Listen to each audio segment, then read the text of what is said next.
Sallu fa idza qumta ila shalah, sallu salat al-wadda.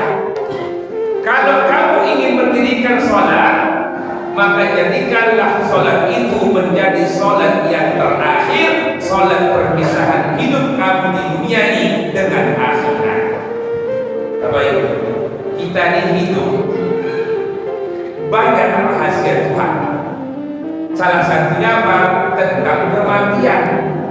Mati itu kan bakal datang. Apalagi kita yang sudah tahu diri kita ini tak macam dulu. Tombak lagi dah tak kuat, muka awak tak lagi betul-betul yang namanya mulus.